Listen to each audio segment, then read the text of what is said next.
The miter saw. Looks a lot like the miter saw. You guys know what a miter saw is? Parents might have one. Cuts tile.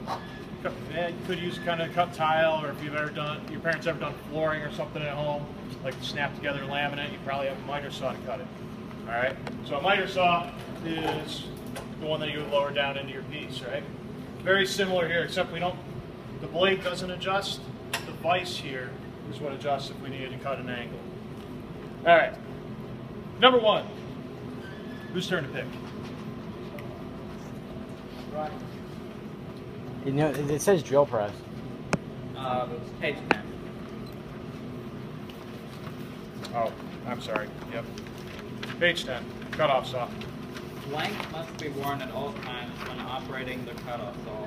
Blank, a face shield, or earplugs are optional pieces of safety equipment that may make the operator feel more comfortable during prolonged use. All right. So what must you wear? Safety glasses. Safety glasses.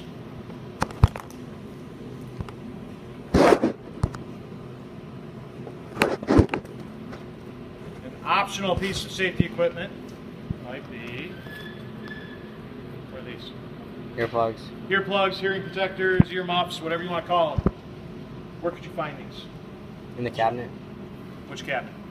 The one in the corner. It's going to be in that one in the corner there, in that metal cabinet. In fact, you can even still see it on the other pair up on top there. All right. If you wanted to wear a face shield while you were wearing these, how well is this going to fit over top of the face shield? Not very. Would you put them under your chin? Uh-huh. All right. Next one, please. What's the second one? Oh, gloves. Gloves are not on there. I'm sorry. All right. Start thick.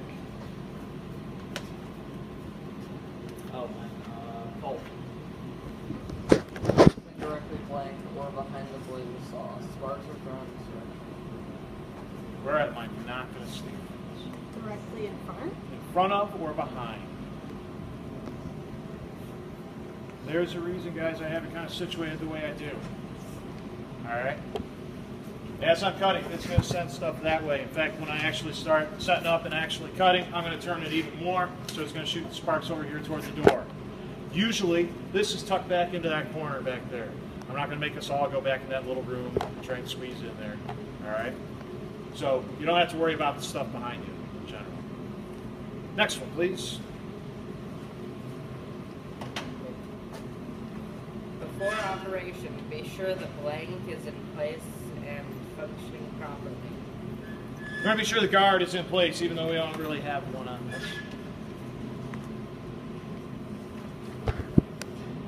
That safety item is in there for a reason, though. This machine gets a lot of abuse. It gets replaced probably every 2 years. So instead of rewriting that every single time in my packet, putting it back in when I need to, I just leave it in there. Sometimes, like a regular miter saw, it will have a guard that comes and tucks back up out of the way. This one does not. It just has this little rinky-dink one that kind of shoots the sparks down toward the table. All right. Also in the back here, you see a little piece of sheet metal that helps shoot it, again, toward the back, down toward the floor.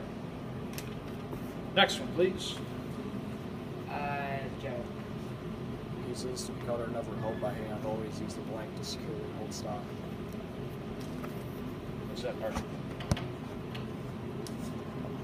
What is that thing? What do we call these clampy things when they're attached to a table? Vise. A vise.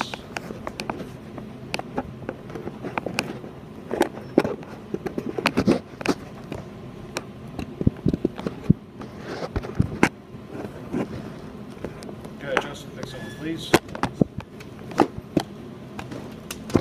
Wait until the machine reaches blank before making a cut. The operator must also be careful to slowly lower the blank into the cut. So we're going to wait until the machine reaches what? Full speed. Full speed. We're going to slowly lower the wheel into the cuts.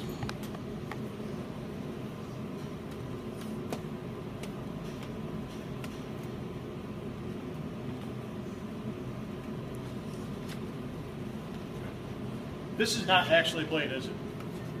Not really. What this actually is it's a very, very thin grinding wheel, guys. Just like on that yellow grinder or the one over by the little lathe. So what it's doing is it's grinding your piece away as we cut. All right? What's going to happen to that piece as I cut it? And then wire down. It's going to get hot, and it's going to have a burr on it also. All right, next one.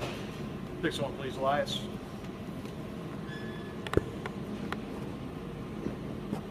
Cutting a piece of the cutoff saw, scrap and the big piece will be hot.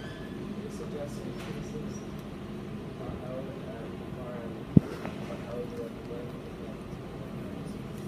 Gloves or Not gloves. Tongs, Tongs or vice grips.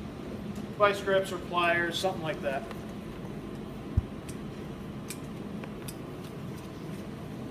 So pliers would be a good choice. Why not gloves? So they can get wrapped up. Spinning machinery. This one you actually could. This is one of the few machines I'll let you wear gloves while you operate. If that piece is hot, is it going to burn through that glove?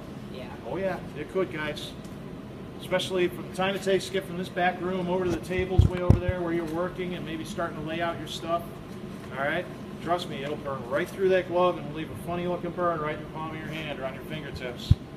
All right? Questions so far? All right. So, what we're going to be using this for.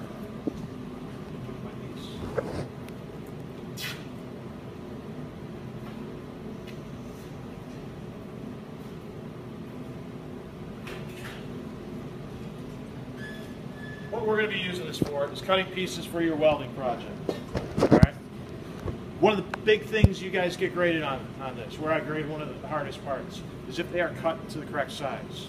These are supposed to be 3 inches long. All right. I'm not looking that you have absolutely perfect welds. Anyone know how long welders go to school for? probably a long time. Welders go to school for at least a year. You know what they learn about? Welding. Welding, and that's it. That's absolutely it. They'll go to school 8 hours a day, like at the Lincoln Electric School of Welding there.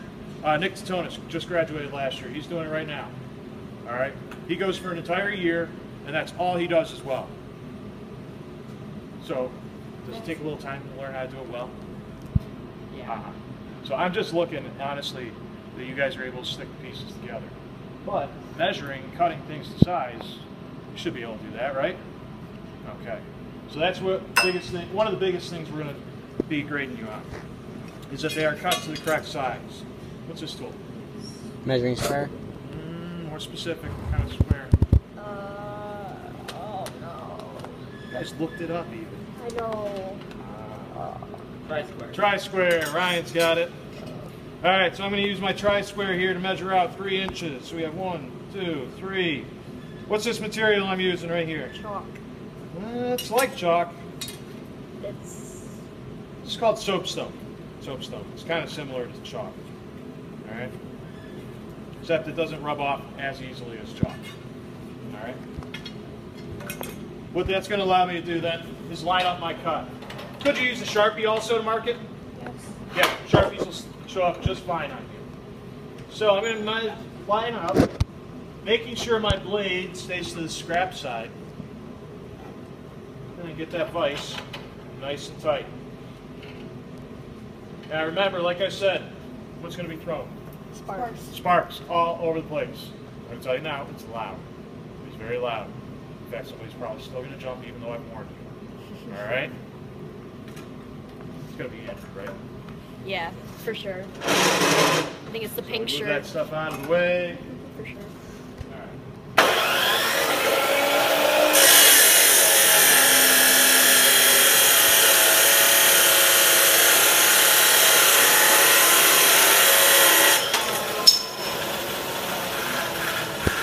Trust me, guys, don't grab that piece with your bare hand. Somebody probably will. I'm telling you now. What should you do when you burn yourself? The milk. Tell me first off, all right? I gotta check, make sure it's not awful and horrible. 9 times out of 10, if it's a little minor burn, I'm just gonna tell you go run your fingers under cool water. And I do have some burn ointment too, Band-Aids. Little things like that we can take care of down here. Nurses say I'm allowed to do that, all right? If it's something a little more major, we do have to send you up to the clinic. All right? Questions? All right, let's stop there.